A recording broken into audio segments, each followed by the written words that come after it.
There you go.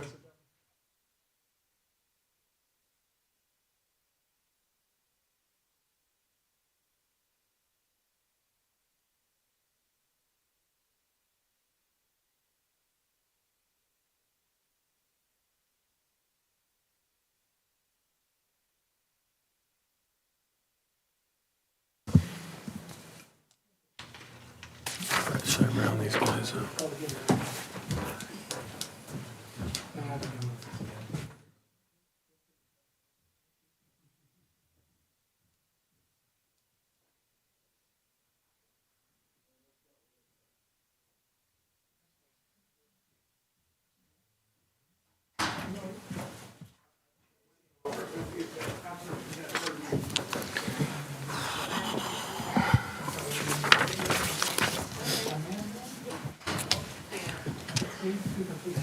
Good.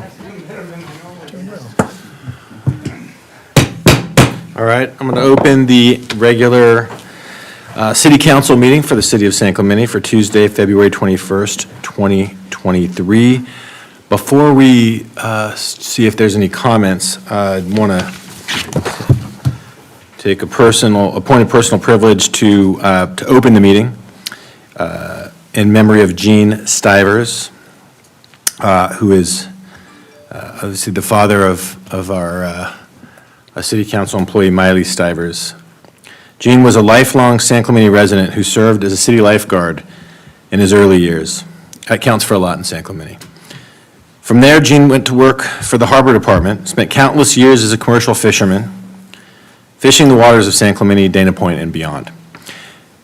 As I mentioned, Gene's the father of our beloved city staff member, Miley Stivers, and we extend our heartfelt condolences to Miley and her entire family, as Gene had just recently passed away. And we thank Gene for his service to San Clemente and for the family. Our condolences go out. We're thinking about them as we hold our meeting today. With that, do we have any comments? We do have one comment on closed session item D. AQ is the speaker. AQ. Who could that be? Easier, right? So I have a presentation. It's only 6 slides, and then I'm homeward bound. Hopefully it'll come up soon. Okay. All right, next slide, please. And the reason why I'm here is it was a shock to hear at the October 18th City Council meeting that the Foothill Transportation Corridor is the extension of the State Route 241 from Oso Parkway to Cal Camp Road, which was completed in 2019. And that's a false statement because the 241 ends at Oso Parkway, and it was not completed in 2019. And the 15-year battle with the environmental groups against the TCA sure stopped that. So I'm wondering why was it in, next slide please, why that statement was in the West Pico Corridor Specific Plan Update and Architectural Overlay Expansion. And also, when looking at the webpage, why does it not include the outcome of the November 1st City Council meeting? Next slide. Where Laura Smith, another San Clemente resident, and I talked about concerns regarding why in the general plan amendment why would there be the 241 ending at Cal Camp Road instead of Oso Parkway? So why would the verbiage be in that? And we've requested the amended version of ordinance number 1736 from the city attorney a couple of times, and we haven't received that yet.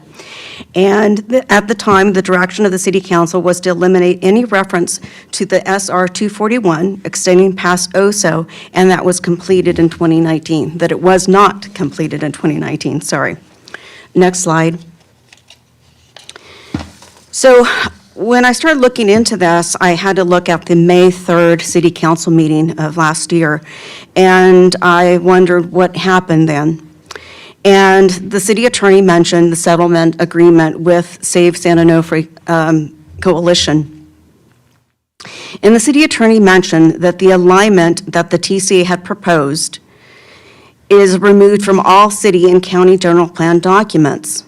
Well, if that's the case, then why did our West Pico corridor specific plan, why did it include the 241 extending to Cal Camp Road when there's litigation that stopped it?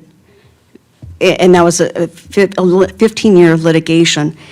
And so my concern is that the city attorney missed it. A couple people missed it. The city staff, Christopher Wright, missed it. The 241 does not extend to Cal Camp Road, because that would add 5 extra miles. But more importantly, the city attorney didn't catch it. And he's the city attorney who was the lead attorney for the lawsuit against the TCA. Next slide, please. Another interesting point was the $28 million. Sorry, thank you very much. Sorry. All right, do we have any other comments? Motion to recess to close Additional session? comments. Second. Oh, additional comments, okay.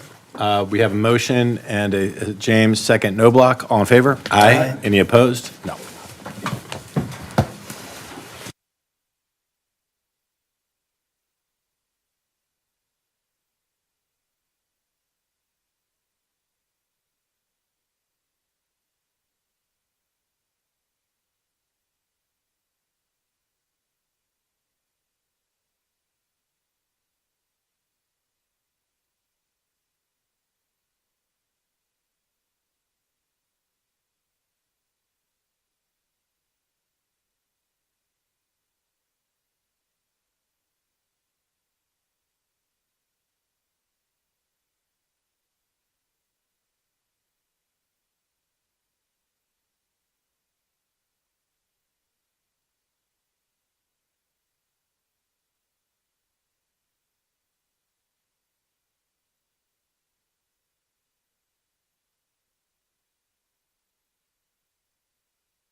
All right, we're a few minutes after 6 here. We're going to call the regular meeting of the City Council of the City of San Clemente to order again for our business meeting at 6 p.m. We will start off with the invocation. Do we have, there he is, Lead Pastor Mark Ambrose, Pacific Coast Church of San Clemente. If you'd like, you can join us.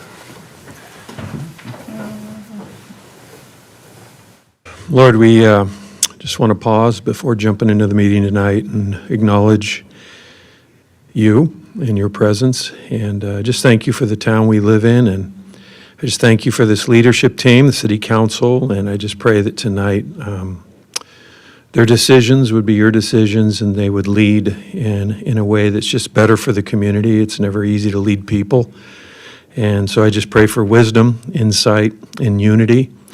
And especially in today's divisive world, Lord, they could be unified in the directions that they take. In Jesus' name we pray. Amen. Thank you, sir. Don Brown. Oh, you want Don? Okay. Please remain standing, and I'm going to ask Don Brown to come forward to the podium and lead us in the Pledge of Allegiance. Thank you, Mayor. Put your hands over your heart and repeat after me. I pledge allegiance to the flag of the United States of America and to the republic for which it stands, one nation, under God, indivisible, with liberty and justice for all. Nicely done. Thank you, Don. I didn't think he knew the words. You're trying to catch him. All right. Well, we do the roll call. Everyone is present.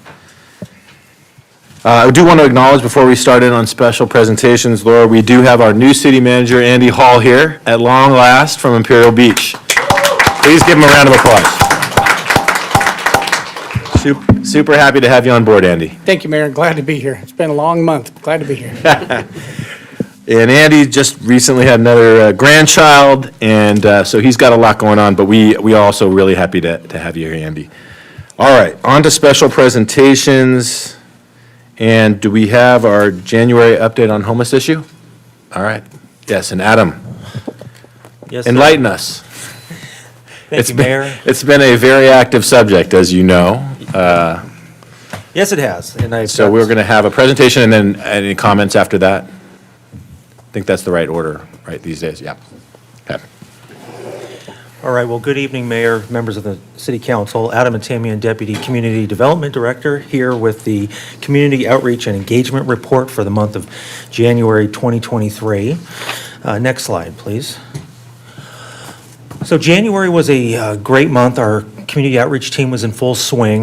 This is the first full month that we had with two community outreach workers where there wasn't training or holidays, holiday breaks involved. And so we had a full month of seeing what our two community outreach workers can do. They managed to make 417 contacts. Those contacts were made with 67 unduplicated individuals. Next slide, please. In the month of January, as always, we provide assistance and resources that we have access to. This chart shows the services and referrals that we were making offers for, and we had a number of folks take us up on those offers of assistance. Food and hygiene remains the number one accepted item with our contacts. The other major items of assistance that were provided throughout the month were mental health assistance, referrals to outside agencies, specifically the VA and medical care facilities, and transportation assistance were some of the larger outreach services provided. Next slide. As far as street exits, January was the highest number of street exits that we've seen, at least since I have been involved in providing the outreach report, which is about a year and a half or so. We had 13 street exits in January. And these, we had an individual go to a shelter. We had 4 family reunifications. 6 people entered some type of assisted living facility, and we had 2 people placed into permanent housing. Next slide, please. Of the 67 individuals that we contacted over the month, 55 of those were open to shelter and housing assistance. That represents 82% of the individuals would be accepting of housing or temporary shelter placement once those become available. 12 people declined shelter and housing assistance. And next slide. And that covers the outreach report for the month of January, and I am available for any questions. Do we have any questions, or do we want to get right into the comments? I have a couple of questions, and then I'm going to have a motion after that. Do we have any comments? Oh, Okay, no comments. No comments. So, the number of dilapidated RVs, many of them not even registered, that are littering our streets is growing at an alarming rate. How are we addressing that? I could show you 4 or 5 right now that have not moved in weeks. Yes, thank you, Councilmember James, for that question. So RVs, there's a difference in enforcement based on where they're parked. Community development staff can address RVs that are parked in parking facilities associated with city properties or the beach, parks, places like that. OCSD addresses RVs that are parked on public streets. However, for all RVs that we become aware that may have somebody who is in need of services residing within them, our community outreach staff will go and make contact with them all the time. For issues that are on the city's properties, the enforcement related to that is basically parking tickets. We can issue notices to abate, which we have done over the years. At this point in time, we are addressing a couple RVs that have been parked on private properties. We can deal with those. I'm speaking mostly right now about the alley down by the municipal golf course. I'm talking about that as well. Yeah, and so park ranger staff will go and issue parking tickets whenever there's a violation. There are times where they cannot park there, so we'll coordinate with the Orange County Sheriff's Department to have a CSO go and deal with those parking issues between the hours of 2 and 5 a.m. when nobody's allowed to park in those municipal, the parking spots along the alley that are technically on the municipal golf course property. So I'm going to have a motion. I hope I get two council members to support me here. I'm going to have a motion to direct the city manager to direct staff to look at some of the RV ordinances in other cities. Gather 3 or 4 of them, because I think some cities are having some success in dealing with RVs. At least that's what I'm told. Gather 3 or 4 or 5, however many, and then refer those ordinances over to our Public Safety Committee to then study on what might be the best approach in San Clemente. And if I could have a second and a third on that? I'll second that.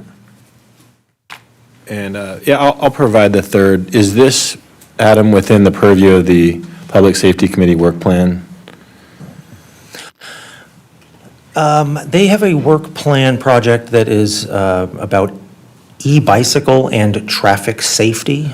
The majority of it is about electronic bicycles. However, I think this would fit into the other one. Not, I would amend my motion to have it directed to City Council. Which one do you feel comfortable with? I'm perfectly fine with the Public Safety Committee and Rick and crew dealing with it. They have a lot on their plate, and my only concern is, it's another thing for them to look at. It may take them some time. Let's go ahead and proceed with that plan, but I would like clarification on how it fits into their work plan, so that we can feel comfortable that they'll have the capacity to really dig into it. Yes, I can say that the council, at their discretion, can direct the Public Safety Committee to look Right, at to look at anything. that So, they want. Yeah, let's proceed that way. Okay. And unless we hear something different from them. So we have our 3. Is that enough direction? Absolutely. Okay, If I can, I'll get this on the Public Safety Committee agenda next week. Yeah, okay. Any other questions for Mr. Tamian? I didn't have a question, I just wanted to comment that I was pleased to see the good numbers on the family unification. That's a vitally important function that you guys are doing. I just want to compliment you on that. Well, thank you. I will pass that along to the team. I do have a question. Mark and I obviously on this new committee to address the homeless issue, but there isn't a day that goes by where I don't get a letter or an email from a constituent that's complaining about North Beach and the people in the beach area, under their houses, in the alleyways, at the parks.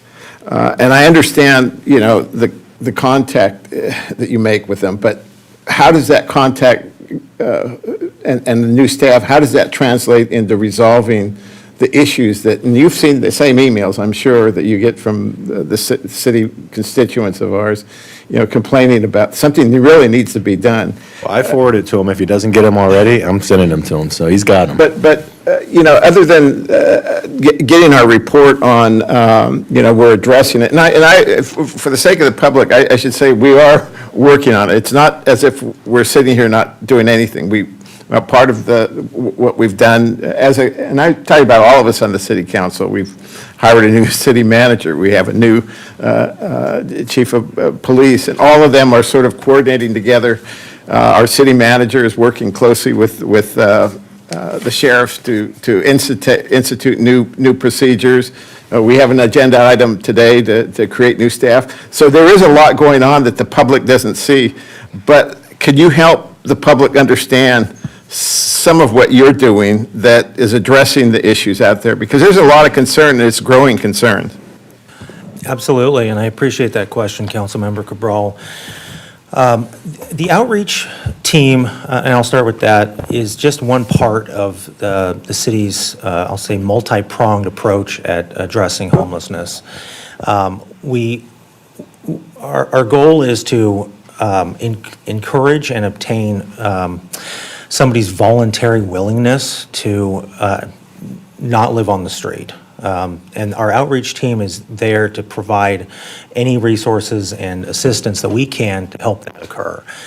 At the same time, though, we have an enforcement arm that consists of the Orange County Sheriff's Department, code compliance staff, and the Park Ranger program. And they will address what I'll refer to as the externalities of homelessness.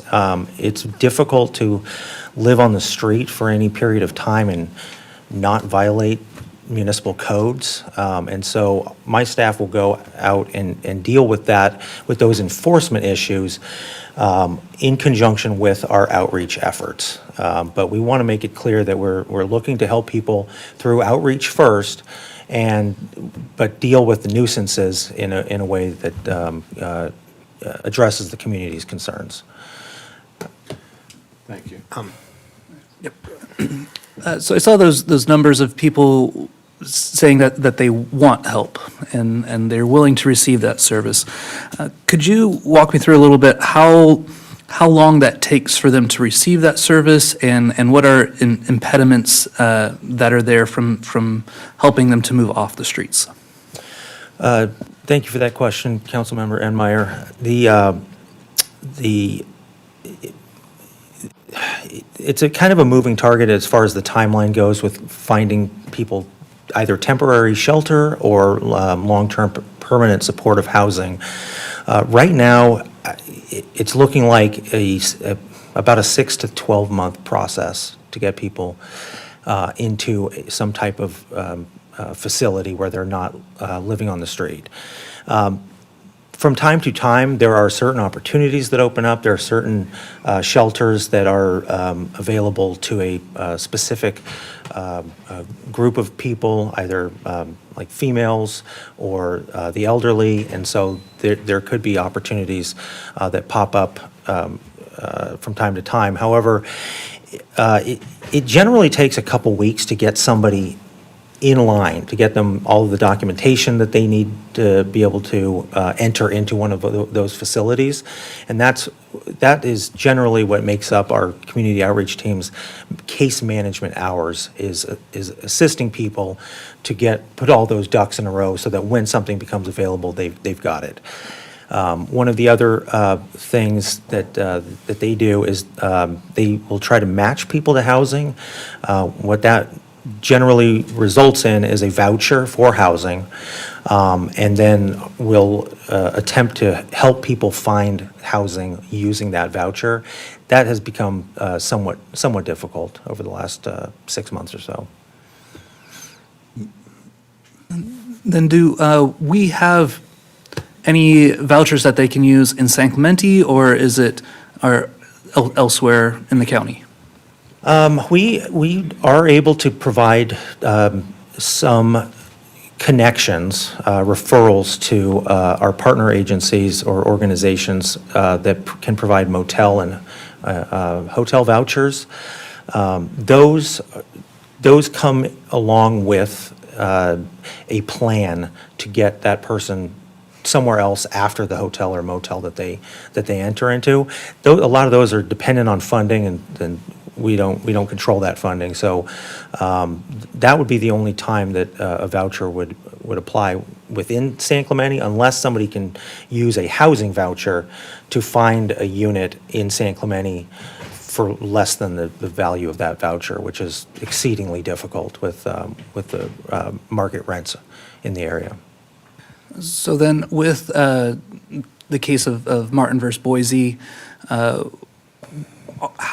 how has that hindered our process in trying to address our unhoused population here? Well, and Scott, please cut me off if I'm misquoting this, but Martin v. Boise essentially identifies a right to sleep on the street in the absence of shelter beds. Our ordinances encapsulate a Martin v. Boise safety valve. So we don't do enforcement if we are legally restricted from doing so, as far as the housing, as far as people camping on the street. However, as I mentioned before, just because somebody's allowed to sleep on a street doesn't mean that they can do anything that they want on the street. And so our enforcement efforts are geared at ensuring that encampments don't linger for too long, grow too big, and that that I'll say nuisance issues are minimized to the greatest extent possible. Well, yeah. One final comment, and I gave the city manager heads up. I was going to say this tonight, but it appears to me one of the things we really need is not only because I get probably 2 or 3 a day of people complaining, and it's highly ineffective for a citizen to come to me, for me to go to the city manager goes to Mr. Atamian's team. That is simply not a good recipe. One of the things I would like to see city manager is these encampments, they're obvious. And I just really would like to see entire city staff take a role in identifying and reporting these tent encampments. They're not legal during the day, regardless of Martin versus Boise, just not allowed. We need to really take an active role there. And then the other thing It's always about the money. It's always about the money. But we really need to look at professionalizing and upgrading our park ranger program. And we need coverage every day. We need coverage 12, 14, 16 hours a day, not just 9 to 5. I think Mr. Joyce, the interim city manager, did a good job of outlining the things we need to do, but we need to take that outline he created and run with it for the tax-paying citizens of this city. Yeah, I was going to say, and it's City Manager Hall's first day, and maybe Mr. I'm blaming Artanian it knows. all on him. Yeah. We told him this first meeting was going to be easy, but have we started that ball rolling that interim city manager Joyce talked about in terms of getting hiring of park rangers, getting more money to make those positions full-time? Have we started down that road, or is that something that Mr. Hall is going to be working on shortly? So as far as the immediate action plan is concerned, the things that we were able to do, we implemented the next day. And some of those, and I'll speak for code compliance staff specifically, those activities were to redirect the park rangers' focus more on the hotspot areas burdened with these externalities of homelessness, and we've started meeting with our community outreach, OCSD staff,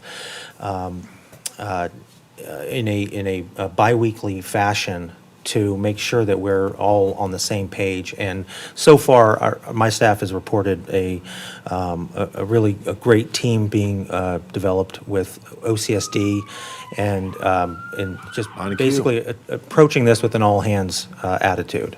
I can attest to that. Last week, I was down at North Beach, and it was last Tuesday or Wednesday, and the whole team was there, the OCSD, the code compliance, the park rangers, the both homeless coordinators, and they were moving stuff off the beach and were meeting there, and it was pretty impressive. Yeah. I went over and talked to them briefly, but they were doing the job, and they were coordinated, and they were on it. So I think that's a model for success moving forward. And Although I did get a couple emails the next day. Yeah, they're back. Fix it. And I would say the shout out to Captain Christian and his crew for definitely stepping up the engagement there. And I know we got reports of someone being arrested. I think that was maybe a week or so ago now. So that's great to see. But I'm going to round out this because I don't want to loiter on this too much. And we have our folks here from Pier Pride for the next presentation. But cutting to the chase from Councilmember Enmeyer, I guess we never sort of got to this. Because of Martin versus Boise, we're always hamstrung if we don't have a place to bring folks, right? If we can't offer shelter beds, that we have to allow folks to camp in public areas. If the county were so bold as to offer shelter beds in South Orange County, say on county land, would that assist our overall enforcement efforts by then being able to, within the purview of Martin versus Boise, and I don't think we need to get into the legality of it, would that help the overall system that we have? Because then, if you do have folks who are resistant to the services that are being offered, we could enforce our anti-camping ordinance at that point. Without knowing all of the details of a potential shelter, but assuming that it would be considered in the southern spa area, that would assist us in our enforcement of our anti-camping ordinances. But as I mentioned before, we really have a good toolbox of things that we can enforce, and so that would just be an additional tool. An additional item. Okay. And I think the issue then becomes transportation. We've got a place for people Yeah. to sleep, just how do you get to? And I think that's the easy part, if we could get that part. So we'll continue to try and work with our county supervisor to see if the county can step up and assist South Orange County and our spa with additional shelter beds for folks who could then be put into a system where they can maybe take advantage of these other services easier. Because I know when you talk to Carly and Troy, they have to track these people down all over the city to follow up for the paperwork, right? So having someone in the process when they're out on the streets is highly inefficient. Better if they were in some kind of controlled environment where they could be processed through and put into housing, supportive housing, on a permanent basis more quickly and efficiently. So let's move on from that if we don't have any other comments. And we'll go to the second special presentation, Pier Pride bird netting donation.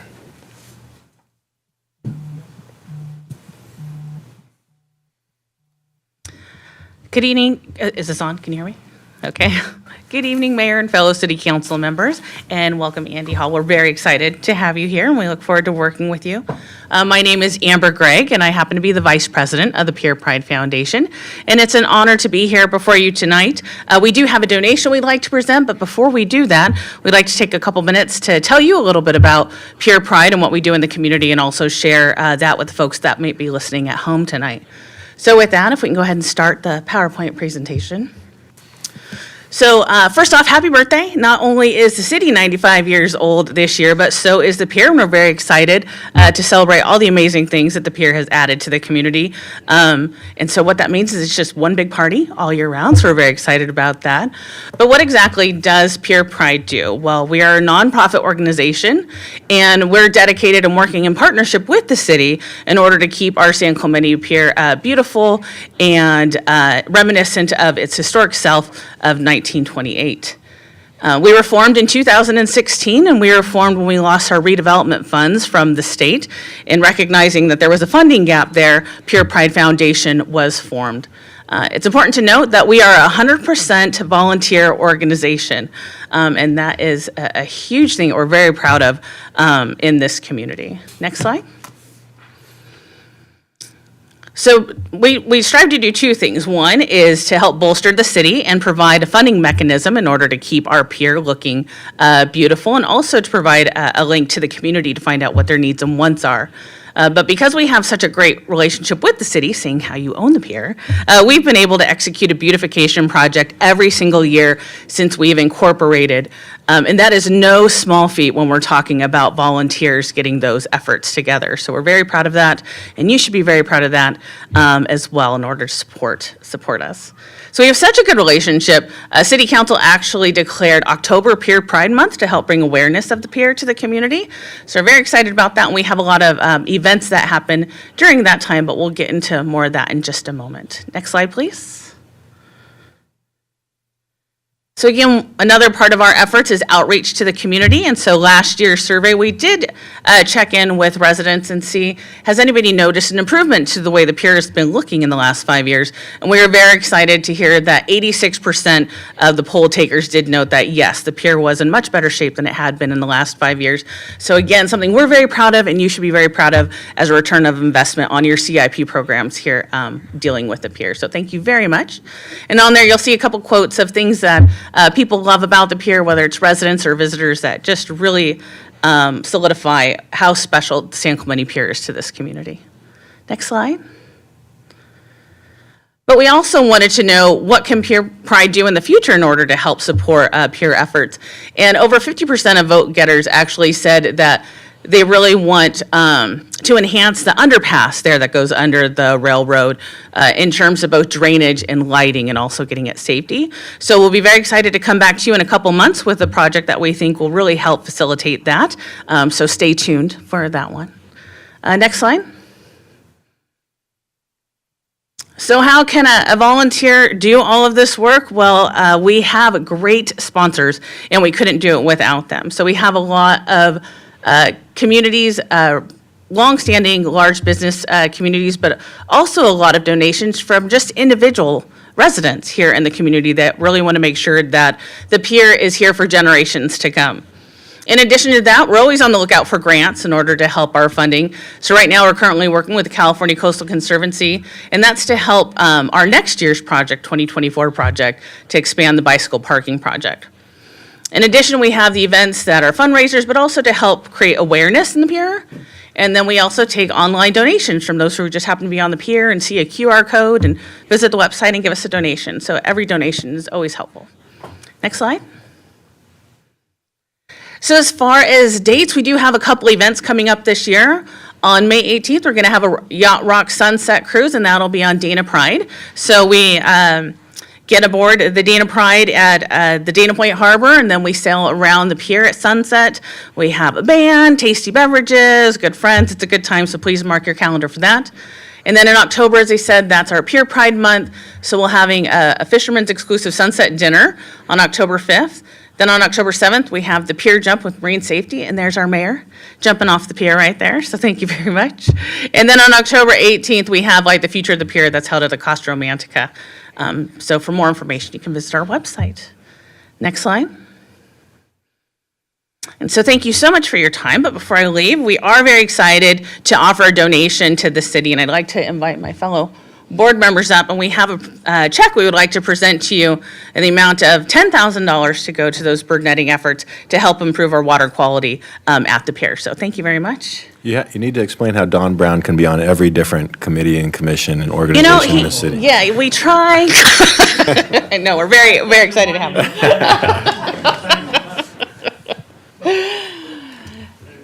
Bring up the check.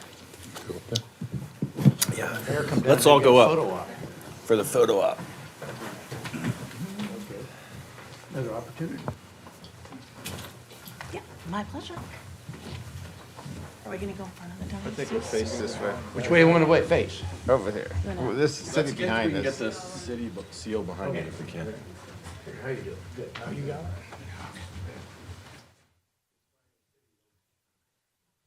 Hold that big check up. Out in here. Can we get the, where's that new city manager? Get it in here. Somewhere. Face for radio. Can't see me back here? All right, we'll start with city official first. Go. That's good. Okay. Thank you. Thank you.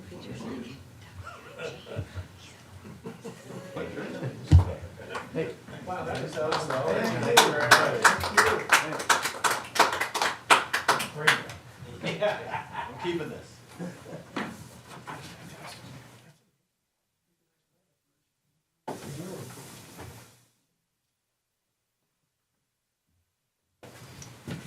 I make one comment while they're still here. And actually, we do have a speaker comment before Pier Pride leaves. Oh, hey, hang out. Pier Pride, we have one speaker. Yeah, let's hear the speaker first, yeah. Susan Ambrose.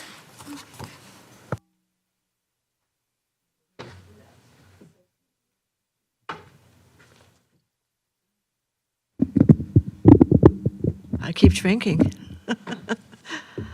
Good evening, Mayor Duncan and honorable city council members.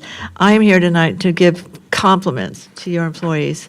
And if you were there, you would agree with me. One of them is right now complimenting Pier Pride, a completely volunteer organization who had the mindset of somebody saying, hey, what are we going to do about the pier? Or isn't this annoying? Or this little crack here, or this paint job here. And they managed to gather so many people to volunteer, to put their minds and bodies to work, to preserve this wonderful pier that we have in the city of San Clemente that draws so many people to the city of San Clemente. So hurrah for them. And I thank them too, because coming from the Coastal Advisory Committee as chairperson there and now sitting on the Beaches, Parks and Recreation Commission, it is so important that the money that they have granted and given to the city to use for repairing nets or replacing nets wherever it should be is wonderful, because that work alone is for the community and for the people. They are cleaning the ocean, helping us to keep the ocean clean. I know some of you have been here longer than the others, and I'm sure Mayor James, former Mayor James, for example, remember how many times, and Councilmember Knobloch, I've stood up before the podium and saying, pound, pound, pound, we need to do something about the bacteria. Let's get this and let's do this. So I'm just thrilled that the Pier Pride has donated some of their money to them. And I want to give out other compliments here to Cecilia Gallardo Daly and Chris Webb and Leslie Meyerhoff for the wonderful presentation they gave on our nature-based coastal resiliency study, feasibility study on Valentine's evening. And we had a pretty good audience, and I want to thank council members Cabral and Enmeyer for attending on Valentine's Day, despite the frowns I'm sure that their wives gave them. I told them to please get a good card and a great rain check. But at any rate, it was a wonderful presentation, and hopefully, and unfortunately, was not videoed. And I hope that maybe the city council would okay having videos when we have special presentations, because they're very important. That presentation was about 45 minutes long, and boy, did the audience have great input and great questions. And you can listen to the audio for the first hour. I suggest that if you want to know what really happened there, you'll get a lot of ideas of what the public really thinks. So great job, great employees. You should be clapping your hands with me to applaud their great work. Thank you very much. Thank you, Susan. Nicely timed. Councilmember Cabral, Yeah, I yes. just wanted to add one thing to that. Yeah, it was a great meeting. Mark and I did attend, and we learned a lot. Hopefully, we'll put that work together in our beach subcommittee. But the only other thing I wanted to mention relative to this is that I read a story about the Santa Cruz Pier that got destroyed a month ago in the big storm, and they had photos of it. I used to go to that pier in Santa Cruz when I was young, and seeing a pier destroyed like that, it is, it's a part of the city. And if anything ever happened to our pier like that, we would be at a complete loss, because it is part of our city. So I commend you on the great work that you're doing to preserve the pier. It's part of San Clemente. And I'll just add, I met today with the Olympic national rugby team from Fiji. They're in town, and they went to the pier, and they were very impressed. And they know coastal stuff. So that was awesome, and I know that Jean and I can vouch for the Sunset Cruise as a great time. So hopefully that's well attended.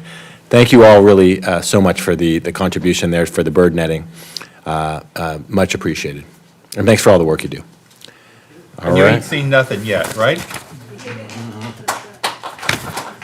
Okay, we are moving on to oral communications.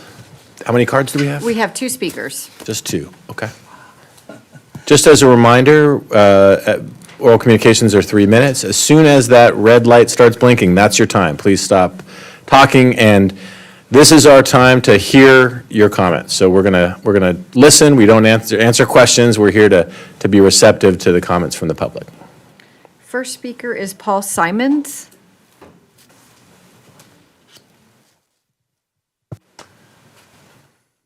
Thank you, Mayor Duncan, honorable council members. My name is Paul Simons. I work with Kurt Pringle and Associates. At the February 7th City Council meeting, we came and spoke to this body, and we had presented at that time an opportunity for the city to pursue a grant, the Clean Mobilities Options Grant. It would go toward funding a microtransit opportunity here in San Clemente. This is a grant that is run through the California Energy Commission. And this is really kind of a cool opportunity because it's no strings attached. There's no obligation for the city to match any funds. Frankly, if the city were selected for this grant, the city can then decide, you know what, we really don't want to do this. But the challenge is that we've got a March 1st deadline to get this application into the state. So it came to our attention today as we've been working with your staff. Your staff, by the way, Mayor, has been absolutely fantastic. On top of everything, really, as you were bringing in a new city manager, staff really filled some of the void there and did a great job. And so we were moving right along through this process, but it came to our attention today that there is a hiccup, and that for any grant application, there needs to be direction from the city council to proceed. Unfortunately, there's no other city council meeting between now and March 1st, and this item, this was an issue that just came up today. So I wanted to bring this issue forward this evening to you, Mayor, and your colleagues, City Manager, Mr. Hall. Welcome to the San Clemente. Hopefully that we can proceed. It'd be a very cool opportunity for the city, and I just hope we don't miss the opportunity. I'm here to answer any questions. I know we can't normally do that during public comments, but if need be, I'm here for that. Thank you. I thought we had instructed staff when the presentation was made 2 weeks ago to work on this grant and to provide a liaison, and I think Jonathan Lightfoot might have been designated. I don't see if memory Jonathan serves me here. right. But do we need a, Laura, can you go back and look at the council direction on the path? But in the, why don't we get to the second speaker first? Right. I'll look at the minutes Since there's while only two. Aaron Washington is speaking. I never use my 3 minutes up, so. Good evening, Mayor, honorable council members. I'm speaking on behalf as a private citizen. I say that because the topic is related to my work with Human Affairs. But this weekend, I met with one of the council members at San Juan Capistrano, wanting to get some kind of insight on what are they doing to, improve their homeless situation. And, because they outsource their sheriff services like we do, and why are they, able to get, action taken in certain areas. I didn't really gather much in that regard, but one thing they said is that with homeless situations, they're homeless, but there's also violations out there. Drug use, indecent exposure, which we've been seeing in our city. There's other angles for those that aren't wanting to help that we can take action on. It's unfortunate that those that want help get lost in between those that are on the mental stability, mindset to actually ask for help, and those that are doing drugs that don't want help. But that is an angle that we have to look at and take into mind.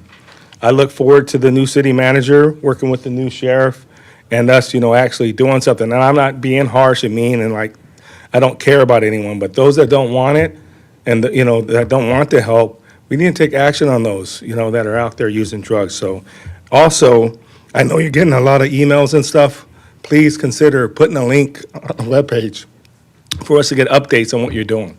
That might reduce some calls if they can read about it, vice waiting to hear about it in the paper. Thank you. Thank you. Mr. Mayor, we're going to talk about the grant. Let's, are we still looking? Is it on the agenda? It's not on the agenda. It's not on the agenda, so we can, while we're looking at it, we can, we'll go to number 3, then we'll go to 4, and maybe we'll just do a prophylactic agendizing for immediate consideration if we don't have the answer. Do we have a motion to waive reading in full of ordinances and resolutions? so moved. Second. Motion is Noblock, second is James. All in favor? Aye. Any opposed? No, it's unanimous. Yeah. Yes, Mayor Duncan, I'm looking at the minutes from February 7th, and Juan Gonzalez, hold on here. Ralph Batista, thank you, spoke on an electric vehicle on-demand app and available grants for the program. It was discussed at that time that this project would be assigned to city staff. I think that the issue that this gentleman is bringing up is that they were not aware that the grant application was due March 1st. Okay. So we don't have clear council direction. Is there any consideration of agendizing that item or any other items for immediate action? I would be interested in moving to agendize the item on clean vehicle grant. If If I could, Mayor and Council, you can add that with a 4/5 vote, with a finding that it came to your attention after the posting of the agenda, which the grant deadline clearly did, I think. Okay. And it can't wait till next time, Right. which you My can't. issue, Mr. Mayor, is I don't have a report. We'd be discussing this blindly. And we don't have Jonathan Lightfoot here, who's probably running Right. point on it. So I'd be a vote not to. Okay. There was a motion, has it been seconded? I'll second No, it has not been I'll second seconded If yet. it hasn't been. And, okay, that's on the substance of it. We've heard from the city attorney that if we have a 4/5 vote, it would meet the requirements to be agendized and discussed right now. That's right, Mayor. Separate vote to add Okay. it. All right, so we have a motion from Enmeyer and a second by Noblock. All in favor? Let's go Enmeyer. Aye, yes. Yes. Okay, I'm an aye. No. No. Okay. So the motion fails because if it needs 4/5. So that means that we found that it doesn't meet the requirements to be agendized. Can't be discussed tonight, that's right. Okay. Okay, well, that resolves that. Knowing that it fails, is that going to change anybody's vote? We can't. Do we have any staff? We needed four to discuss it, right, to agendize it. Yeah, we just need 4 to meet the standard to be agendized and discussed. Once we got the 4/5, then we could get into the substance of it, and you could raise any concerns you have then. Well, my issue is, we don't have anything in front of us. I mean, But that's about the substance. We're talking about procedure here. It does meet the procedural requirements according to the city attorney. We're not voting yes or no on it, just. I would vote to listen to it, but it's going to be hard for me, Okay. just having one person without any background to understand, what. Sure, really but happening. Cecilia, are you able to speak to this item? No? Okay.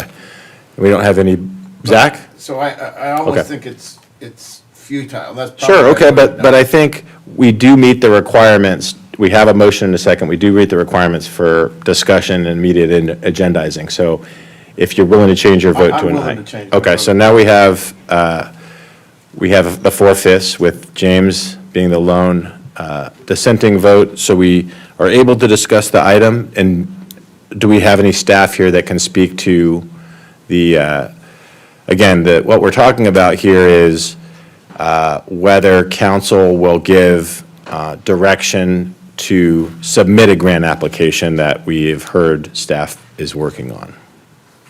Can you speak to that, Mr. Ponson? Or- Good evening, Zach Ponson, Acting Public Works Director / City Engineer.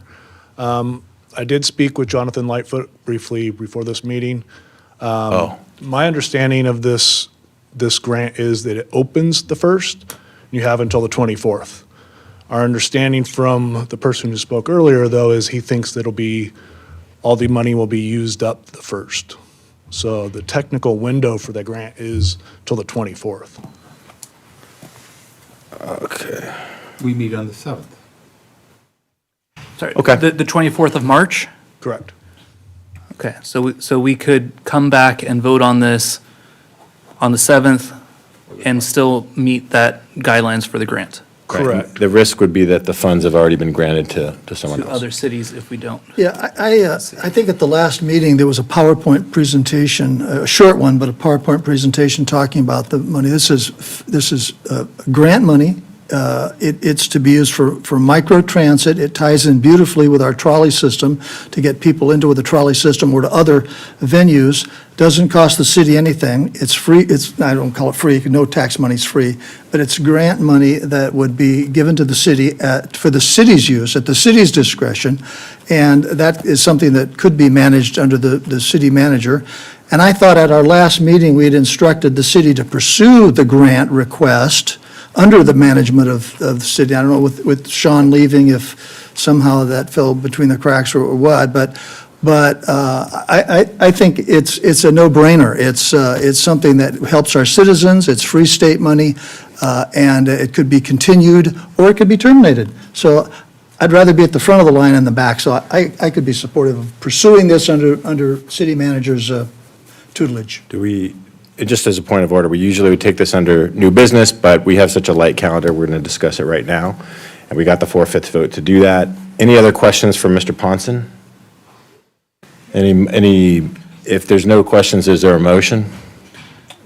Yeah, I'll move that we pursue the grant. I'll second the motion. Okay, we have a motion by Enmeyer, second by Noblock. Any discussion on the motion? I will vote in favor of the motion. I just think this is highly inappropriate for us to take this up tonight. But conceptually, I will vote for the motion. Okay. Any other discussion? Okay, we'll do the vote.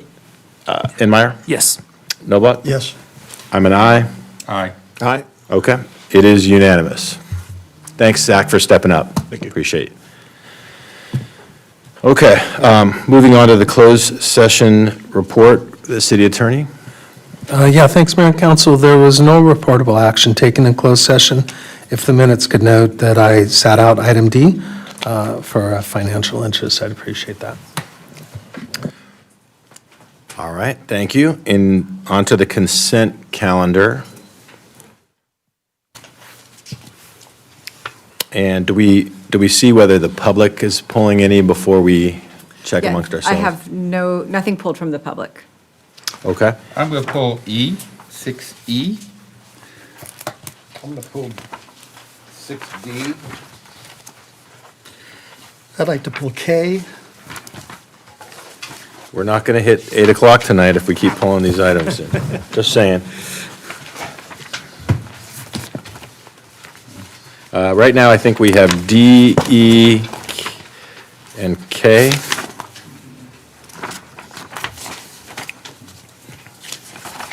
I'll spare you. I was going to pull G, but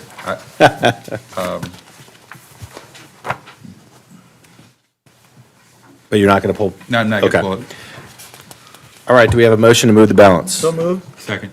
Motion is Noblock, second is James. All in favor? Aye.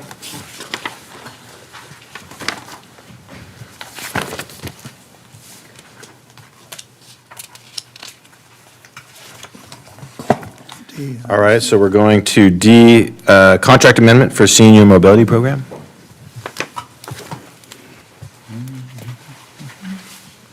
Good evening, Zach Ponson, Acting Public Works Director / City Engineer. Available for questions. I have a few questions. I'm a bit confused about, You want Mike? Mike, turn on your sorry, mic. sorry about that. I presume you'll have all the answers, but my confusion comes to the fact that we're extending for 2 years a contract that expires in August. So that would bring the contract into the past somehow or another, right? But I presume, and you can correct me if I'm wrong, that this is money from another source that's paying for this program, and that we're just getting all our paperwork in order for this contract, because most of it's gone already, right? It's an excellent question. We are kind of working backwards on this. And council in 2018 did approve a 3-year contract with 2 options for 1-year extensions. The actual contract, though, that got signed had some errors in it, and it was simply a 3-year contract with a 6-month option for extension. So staff worked with the contractor, Yellow Cab, and they agreed to still operate under that council approval of a 5-year option. And so with the switch of staff, though, we're kind of cleaning up some past duties and past actions. And so Okay. this will take us up till August, in which we'll do a new RFP, come back to council with potential new providers if more arise at that time. Yeah, and my only comment relative to that is I don't understand how this yellow cab system works. I know it's a difficult situation. Cab business changed a lot in the past 2-3 years, and it continues to change. So I'd like the staff to explore whether it's working, how it's working, whether that money can be better resourced, and not just look at the yellow cab option, look at transportation options for seniors. Because I know this contract itself limits, who can use it, when they can use it, where they can go, what stores they can go to. They can go to a Walmart, but they can't go to a Target. I don't, it seems to be that specific. So my only recommendation is that we take all this into consideration for that August expiration and come back with answers to those questions.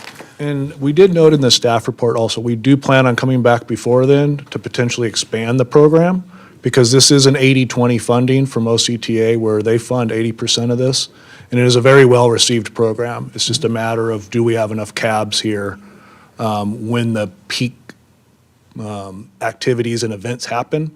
Obviously, if 20 or 30 seniors call Yellow Cab right before an event at the senior center at 1 o'clock, it's very difficult to satisfy that. Yeah, I just think the whole program needs a We'll new, come back fresh with look. some modifications to that program to expand the number of stores they can go to and expand the uses that they can go to.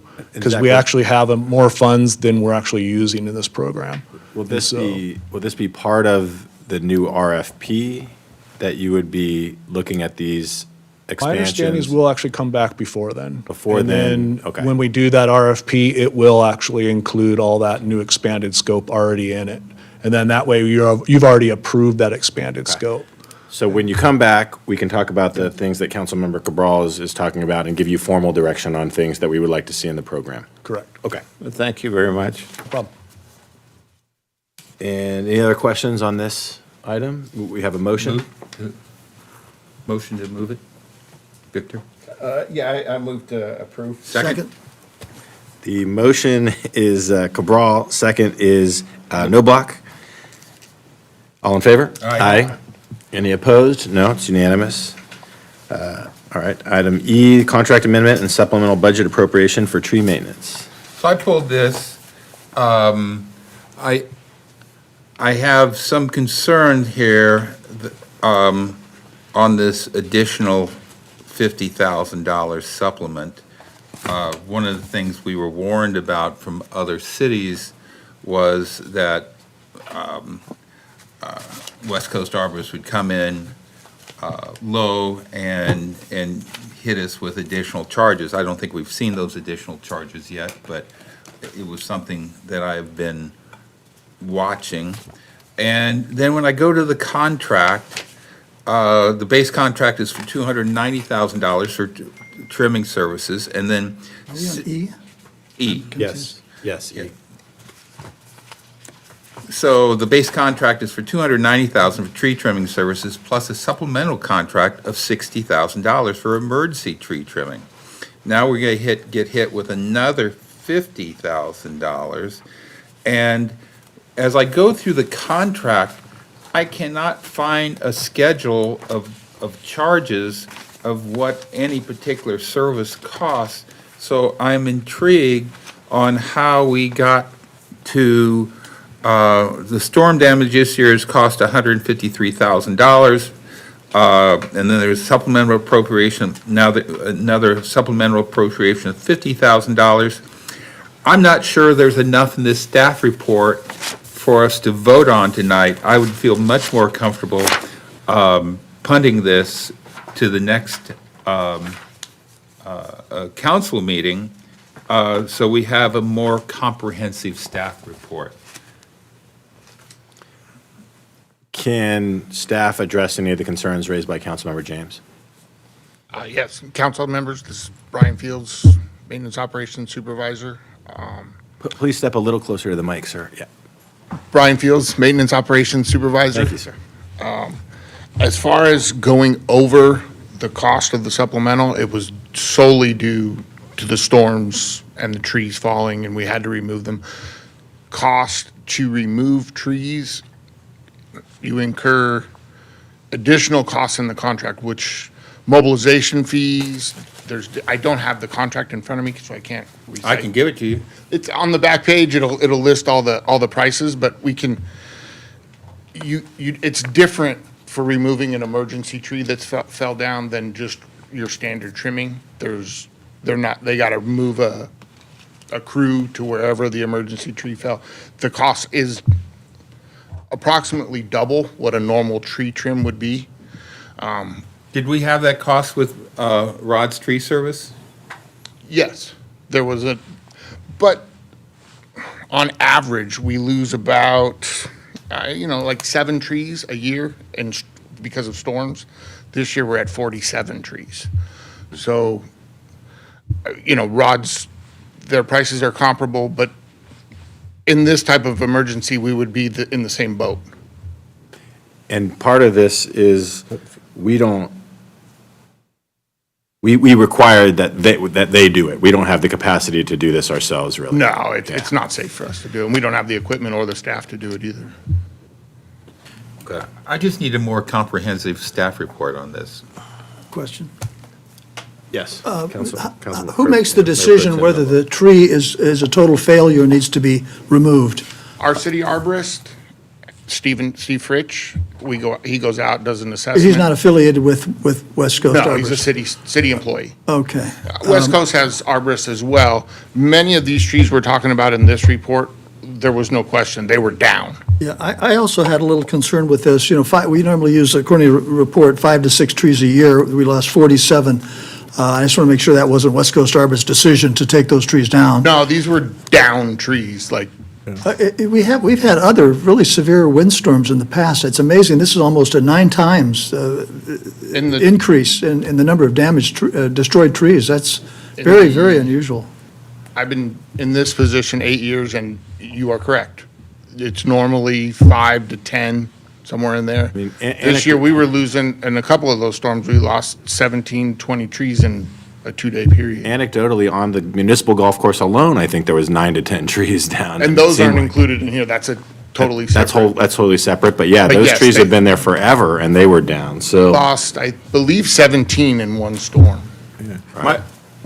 Mayor? Yes, Councilmember. Yeah, my concern is, how many of those trees, I mean, you actually do know when a tree is about to fall or it's damaged through regular maintenance. And I don't know to what extent that was done. Some of that maintenance should have been done and wasn't done. The second thing that concerns me is that, if we lost 49 trees, well, those may have been all the trees that, for the extent of the contract, that we're going to get lost because we lost all the weak ones already. So over the period of the contract, it may be less work.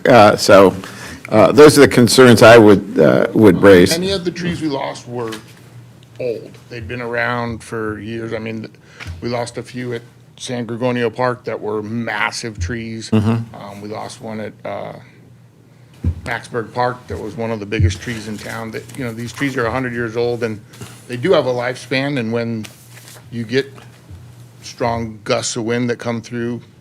But part of our contract is to maintain those trees and to make sure that they get removed if they're at the end of their life, right? Yes. Yeah.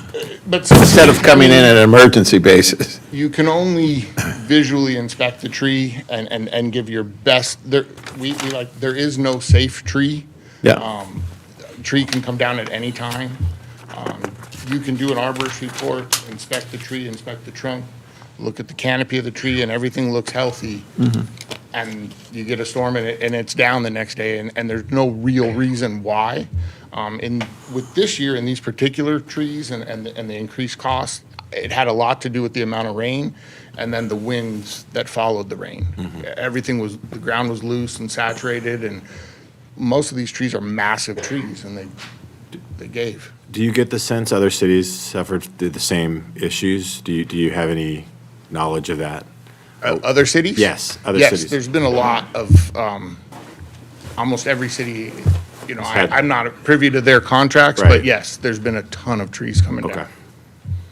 All right. Any other questions for Mr. Fields here or staff? We have a storm coming up tomorrow. Yes. How well are we prepared for that one? We're pretty much through about 90% of trimming all the trees that were supposed to be trimmed this year. And that's all you can do. Councilmember Cabral referred, we may have lost most of the older or weak ones at this point now anyways. So we're hopeful that we don't continue on this trend, but Mr. Mayor, I have one more question. can't guarantee anything. Mr. Fields, would there be anything that would be devastating if we deferred this vote until we had a better staff report and understood the cost better? No, absolutely not. I mean, So, obviously, Mr. Mayor, we'd like. I would have a motion Yeah. to defer this to our meeting on March the 7th and have a more comprehensive staff report. Okay. Is there a second? I'll second. All right. The motion is James. Second is Cabral. Is there any substitute motion to approve it now? I'd make a substitute motion to approve it now. Any? I will second that motion.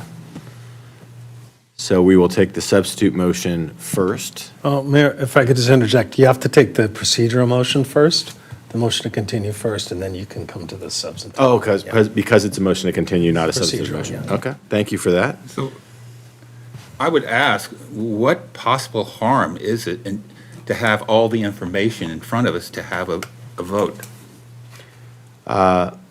Well, the purpose that I would support a motion to approve now is we have staff here saying we support approving the contract now. We have all the information we need. I think it's I don't have all. necessarily, You know how much each tree cost? again, I don't require that level of detail. I trust staff to come to that conclusion. I think that they're pretty substantial on that, so that's where I come We have someone here out. from West Coast that could speak to the cost of each tree, if that would help. Would you like to hear from West Coast now, or are you? No, this vote, interested? I know how West this Coast vote's here? gonna go, so. Okay, so the first motion is to delay delay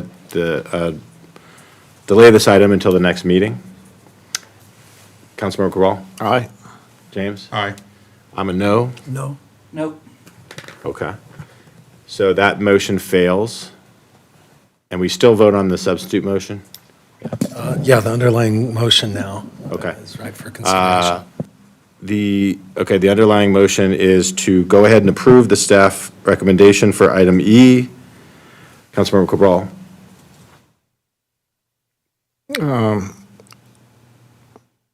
Let me pass right now. Oh, you're gonna, Repeat that, to approve it? to approve the staff recommendation, essentially allocate the $50,000, amend the contract to include this additional, No. okay? No. I'm an aye. Aye. Aye.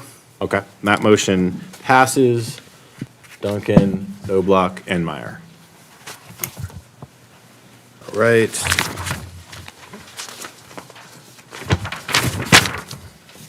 Moving on, thank you guys, appreciate it.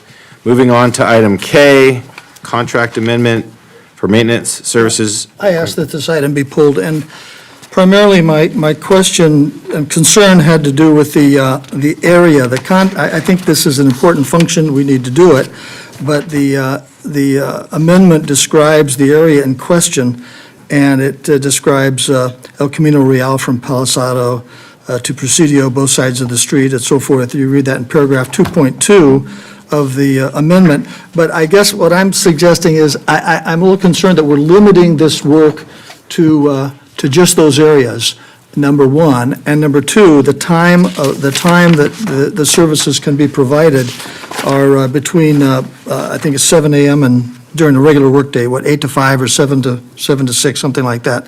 I don't recall exactly the hours, but I'd like to see if this could be expanded to increase the time, so that if there was a need, and this contractor's local, so I don't think it'd be a burden, but to expand the time beyond the 5 o'clock workday, and to expand the geographical region that's serviced beyond the T Street area. Those are my questions and concerns.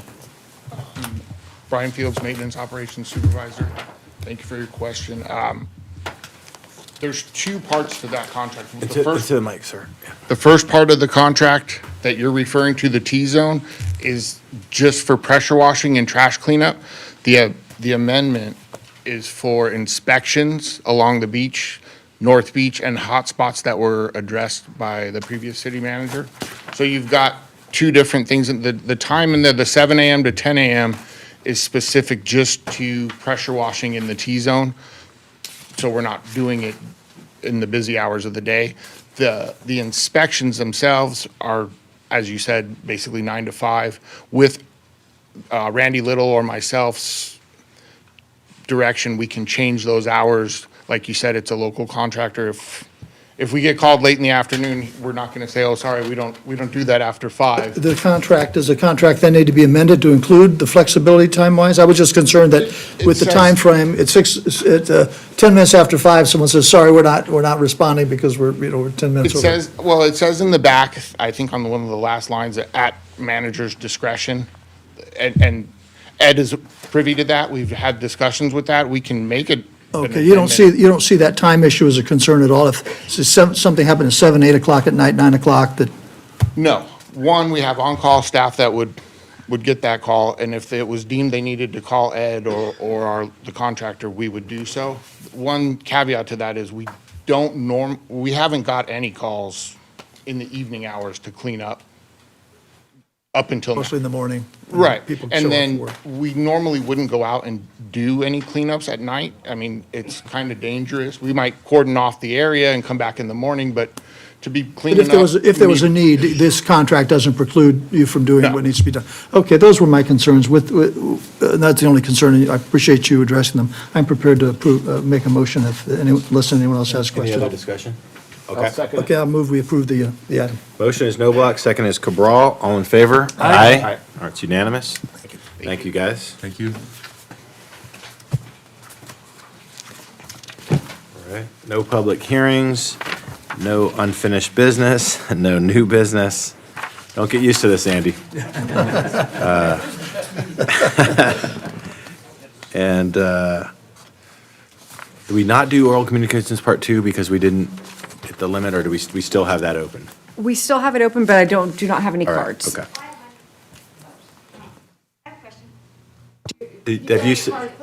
Have you submitted a card?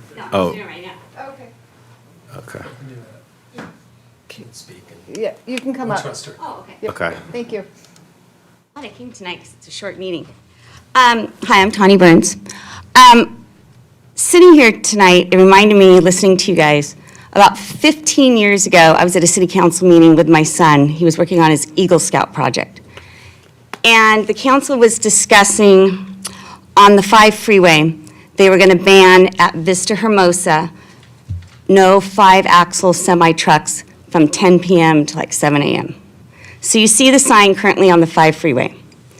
Fast forward 15 years later, I live in Marblehead. My house overlooks Vista Hermosa. I drive Vista Hermosa every day.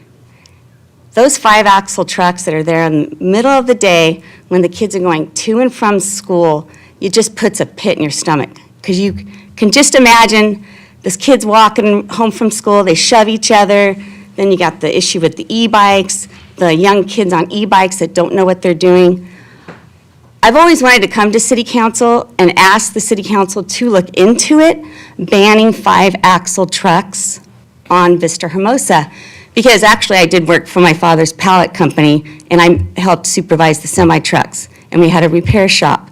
And when the city council was looking into banning the 5-axle trucks on Vista Hermosa, I actually spoke about it because they banned them at nighttime because of the Jake brakes. When they downshift, they were very loud. Now, 15 years ago, Vista Hermosa did not have the traffic it has now. And with all the development back in Talega, you got Target, Walmart, usually the semi-trucks should take Pico, head back, and then turn left on La Plata to go to Ralph's, Target, all those big box stores. So it's just something to think about when you're driving up and down Vista Hermosa. It's just 2 lanes each way. And I just think about the horror of a child getting hit by one of those big semis. So that's it. I just wanted to address that. Thank you, Tony. Okay. Mr. Mayor, if I could make a motion to take that under, to study, for staff to study that. I don't know what the economic impact would be of that, but I will tell you that Vista Hermosa is extremely dangerous for school children. The intersection, Mr. Brown and I have talked about the intersection at I-5 in Vista Hermosa. It's a flawed intersection that will cost millions of dollars for Caltrans to fix someday. I think it's a reasonable thing for us to take under consideration, but like I said, no promises because I don't know what the economic considerations are. All right, so we, as I understand, motion to have staff, particularly the city traffic engineer, look at that, whether we should, we can or should limit those Let me large just trucks. amend also discussions with Captain Christian on what enforcement would look like there as well. Yep, I can support that. Okay. Could I ask for an amendment as well to look at bike safety in that area as well? Just thinking about that. Will you accept that friendly amendment? I will. Okay. I think we have staff direction then. We have James, Noblock, and Enmeyer. Do we need a vote? That's a report back at a future item. All right. Thank you, ma'am. Any other speakers? No, I don't think so. Okay, on to reports. Any reports from commissions and committees? Should we talk about the meeting we had with OCTA? Sure. So last week, as part of the Transportation Committee, the mayor and I met with Darrell Johnson, Lance Larson, and there were two others involved, talking about our concerns on the I-5 project from Pico to the county line. Over time, one of the things that caught my eye and my concern was we had, in the cooperative agreement, we had an agreement with OCTA and the County of Orange to support HOV lanes. Well, when OCTA came out with their long-term transportation plan, that became support managed lanes. So my warning flags went off, and I had concern. Well, I think we had a great conversation with OCTA. Over time, the terminology has morphed, and HOV lanes are now considered managed lanes. They have no intention of building any type of tolled lanes between Pico and the county line. We had a great meeting of probably an hour and a half with them, and we talked about a little bit of everything. And It was breath of fresh air meeting with a real transportation agency as opposed to the TCA. the Pecan one, that's right. Mr. Mayor, you got anything to add to that?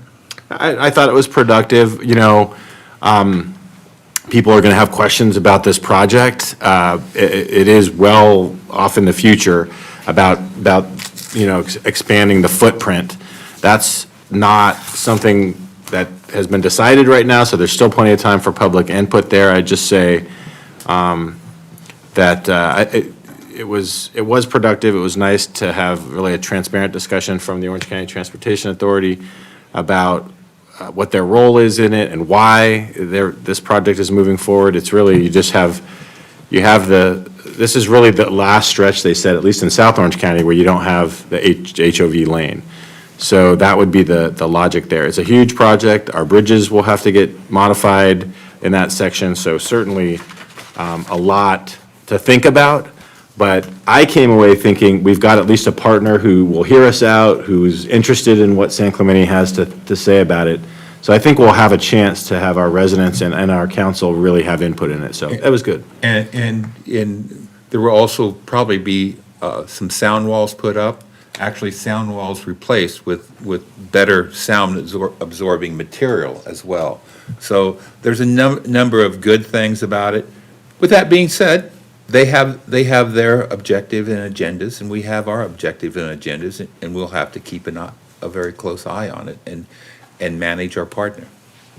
But as opposed to speaking with the other transportation agency, they'll go nameless this evening, it was a breath of fresh air. It was wonderful. Can I ask you a question? You mentioned very briefly that they have no plans to turn the HOV lanes into HOT lanes or Toll lanes, yeah. toll lanes, yes. And because in their 10-year plan, they mentioned that they did have that idea, but the person you talked to. I think it was terminology that's tripping us up. Okay. Yeah. Because if you think about it, it doesn't make any sense because it's not tolled until Pico. So you toll it for whatever that is, 4 miles from Pico to the county line. That doesn't make any sense. There's no reason that you would toll that one stretch. So. But they're not going to continue to make all HOV lanes into HOT lanes? They told us no. Okay. They told us no, that we brought up that we thought there's communities where this has been done as a money-making scheme, essentially, right? To raise revenue and cite people for not having their toll, monitor. And they vigorously said no interest in doing that. We're not here to use it to raise money or anything. It's merely to ease the flow of traffic by having that extra HOV lane. And I think they even said that toll lanes are counterproductive because fewer people go in them and we're willing to pay the toll. So now you've got more people on those other lanes. So they like the toll, or the HOV concept, not the toll concept. At least that's what they told us. So we're at city council reports. We are still on commissions and committees. all right. Any other committees? We have a lot of them now, so it may be, I do. this is a good night to do it. Yeah, this is, I'd like to report on the sand or beach committee that Mark and I are on. We have been working diligently, not always at the same time, at the same place, but we've been working with the same groups to coordinate. We have met with several groups, including the Save Our Beaches and a number of other groups. And we're making good progress, that's all I'll say, but I will, we'll have a more detailed report once we get together and coordinate that report for this committee, but we are working diligently on that.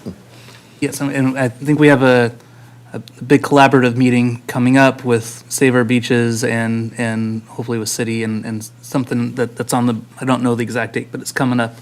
I want to talk really quickly on that. The group that presented last week that was mentioned in the comments, the Nature-Based Coastal Resiliency Plan did a phenomenal job talking about all the different ways, possibilities for sand retention in our beaches. I went down to the shores, Cypress Shores Beach 2 weekends ago, and I grew up there. You can see all of the riprap, all the rocks that OCTA has put out there. There used to be 100 yards of sand that volleyball courts,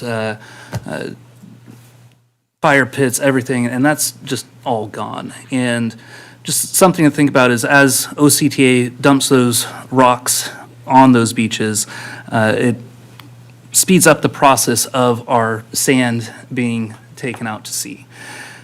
And they are incrementally moving that further up the beaches, dumping more rocks, going further north all the way up to our state beach line right now. If they continue to do that, our beach will have a tough time staying a beach over the next decade.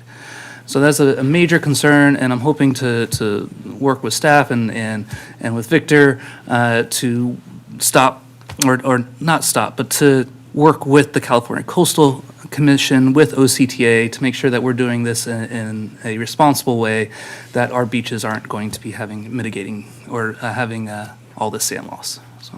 Yeah, and I can add that we definitely raked OCTA over the coals over that in our meeting. And I know they had an explanation for it, but yeah, we definitely brought that up and we told them we were unhappy that that technique was used to stabilize the tracks. I have a great idea. We could get a coastal commission to give us a dredging operation, blow some sand up on the beach, wouldn't it? Yeah, that's previously agendized. All right, any other commissions or committee reports? Yes, sorry, I got two to talk about. One is on the homeless subcommittee. Just to say, I've met with Jamboree Housing Facility as well as I Hope. And Victor, I'm so sorry you couldn't make it. You got stuck in traffic on that meeting. That was a bummer. But excited to hear the projects that they're doing, especially with San Juan Capistrano right now, and creating some permanent housing,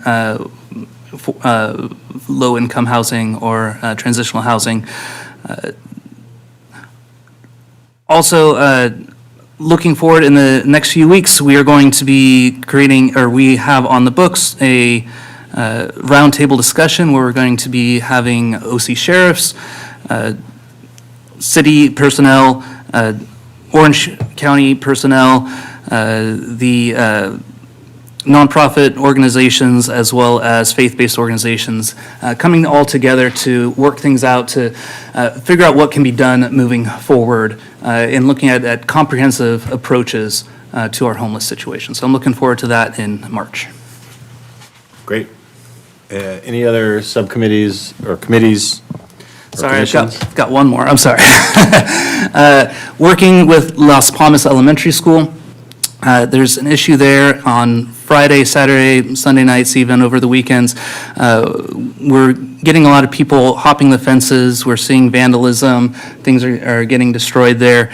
One of the issues is that when we did our cleanup of the park right across the street, Maxburg Park. We did a great job of that back in August and September when we had that crime wave go through. When we did that, though, and we cleaned it up, a lot of those illicit behaviors moved right across the street into the elementary school. So talking with Amy Hanachek, she has now talked with, Amy Hanachek is on the... She's a trustee. Yeah, trustee of the Capistrano Unified, thank you. And she was talking with the superintendent, interim superintendent, to put in cameras and lights into Las Palmas to help with that situation. Great. Okay, city manager?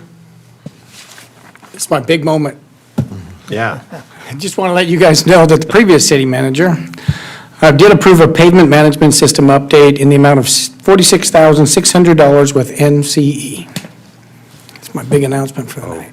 That was a letdown. Mr. Mayor, I have three things for the city manager, real quick. City manager, we have baskets of flowers up and down Avenida Del Mar. I set him up for this today. He's expecting this to come. Those flowers are orphans. The city can't, after more than a year, the city still can't figure out how to maintain those flowers, so consequently, what we have is baskets with just ugly stubs of flowers. It would be my request of you, city manager, that we look at either can we maintain those baskets? Does the DBA have any interest? I don't think they do in maintaining those baskets. And if no one's going to maintain those baskets, rather than have these ugly just stubs of flowers, I would suggest we take the baskets down. Not a great solution, but it's a lot better than looking at these ugly remnants of flowers. Do I have support on that? Yes. Thank you. Let's see, Mayor Council, you cannot give that direction tonight, but you can ask that a report be brought back. Okay, we can ask for the report to be brought back. And then going back to Las Palmas School, we continue to have a traffic problem Monday through Friday from about 1:50 to about 2:30. The school seems incapable of addressing the problem. If, city manager, could you make contact with officials at CUSD to see what we can do to alleviate that problem? This traffic situation that's created just absolutely brings a whole neighborhood to a standstill. It's narrow streets, there's a curve going up the hill, and there's just a little room, and what happens is people park there, and then neighbors can't get into their neighborhood. I don't think we would allow that from a parochial school, we wouldn't allow that from a religious school, and we certainly shouldn't allow it from a public school. So I think that really needs to be addressed. Mr. James, thank you. As the liaison for CUSD, I actually already talked with the administrator at Las Palmas about this issue, and she is working on it with our city staff currently. The issue is about, they have to dismiss about 650 students between those time periods that you gave. And it is an issue, but they are working on, with the city, on creating another pickup area at Avenida Aragon. They're also working on having administration out there that 20 minutes before pickup to talk with the parents there and letting them know they cannot park and wait there for that 20 minutes on that street. Now, I'd love to see how else the city can come along and support them in that, especially in that traffic area. I think the bigger issue here, though, is not necessarily the traffic issue that we have on that street, but the fact that our facilities that are causing this traffic issue are so decrepit. They are so old, 50, 60, 70 years old, and our schools had an opportunity to be updated about 2 years ago with a bond measure, but unfortunately that didn't pass. And because of that, we are still continuing with these issues of traffic jams that are causing problems for the rest of our city citizens. So my third thing I would like to have a report on is the fire at the restrooms at the pier. I don't know what you can report to us. I don't know whether the arson investigation has been completed or not. But things I would like to know is, was the restroom locked that night? Was there forcible entry into the restroom? Where was the point of, where was the source of the fire? What kind of accelerant there was? And I don't know where we stand with that arson investigation, so I don't want to receive any information that would compromise that investigation, but it would be good to get a report on that to City Council. Mayor? Yeah. I have a couple of items too. We had an event this week on Pico where the lanes were closed. There were some issues with traffic management. I'm just trying to get a better understanding of how we can improve the management of our traffic. That's a main thoroughfare, and I think a evacuation route for emergency. So when your main evacuation route gets stopped up, it creates serious problems, and I'm sure there's a lot of lessons that can be learned, and we did talk about it. I'm sure everybody got the same concerns and questions, but, it would be nice to see what we've learned and how we can improve from that situation. I had the second one with the bathrooms too, but that's been taken care of. Third one, there's an issue that's been reported to me about the top of Pico at the very end. There's cars burning rubber up there frequently, doing donuts. And I was asked, if we could look into if there's anything that could be done to mitigate or stop that, and if there's not a report, but just, some progress on that would be appreciated. The third thing is we had, and I think everybody had the same email, I don't want to, about the soccer team and recognizing the youth soccer team that's made it to a top level in their league, and if we could invite them, and Mayor, if you could do some kind of presentation for them, if there's nothing of greater urgency next City Council meeting. Yeah, I think we have been in communication with them, and we are setting them up at a mutually convenient time to be recognized for that achievement at one of our next 2 meetings. And I should note on that, while we're on the issue of soccer, our San Clemente High School boys varsity soccer team is playing, I believe, for the South Division II CIF South Championship in Long Beach on Saturday. So that's pretty awesome. Yep. Our girls had a game stolen from them by the refs, apparently. Yeah. So before I kind of close with anything else, any other council member reports or comments? Yeah, I just want to say, on February 16th, I attended a FEMA presentation. It was a mass shooting and critical incident preparedness forum up at the sheriff's facility in Tustin, and it was a great presentation. It was sort of, what does the city do? The mayor of San Bernardino spoke and talked about his experience a couple years ago when the 14 county workers were shot. And it was, I think it's probably something we could probably, the protocol, I think, is properly in place in San Clemente, but it was an interesting forum. What I was disappointed with was that there was zero, this is all post-event as opposed to pre-event preparation in terms of education. And there was no discussion of how a high school classroom or a university classroom can properly prepare for an ugly situation where there's a mass shooter. I think it's clear to me that in a situation like that, self-defense can also come into play. And there was no discussion of that at all, which was a little disappointing to me. But overall, it was a interesting and educational forum, and I was glad to be there. Thank you. Councilmember Ryan, you good? I'm good, yes. You have another subcommittee or? Yeah. Want to hear about libraries? No. Anything else? Gene, okay.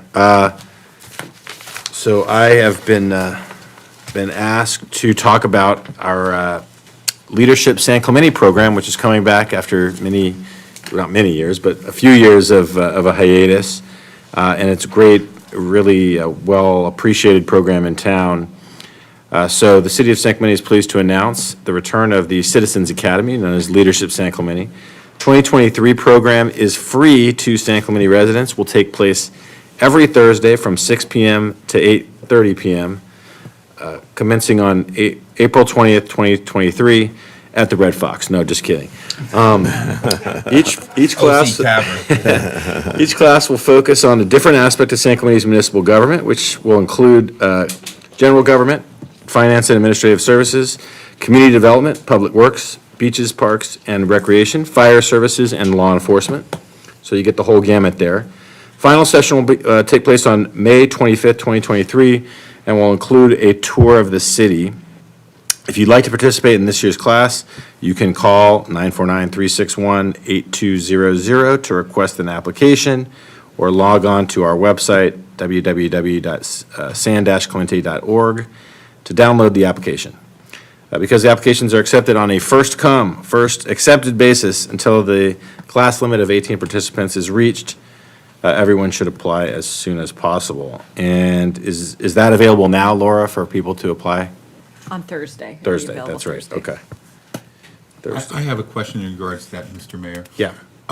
In the past, Laura, I mean, we haven't done it in 4 years because I haven't experienced it. In the past, were those slots city council nominations, or have they always just been open to the public? They've always been open to the Okay. public first, first service. Got it. Okay. That's all I have. Okay, yeah, go ahead, Yeah, Steve. one more item I'd like to ask, sort of a clarification on the travel budget. The next month or two, there are a couple of events that I'd like to attend in Sacramento, and I think one was in DC, legislative advocacy meetings. And I was told that our budget for that is fairly limited and has pretty much been exhausted. So I don't know what the protocol is. Historically, my experience has been when someone on the council wants to do an educational program like that, they simply coordinate with the city manager and do it. Yeah.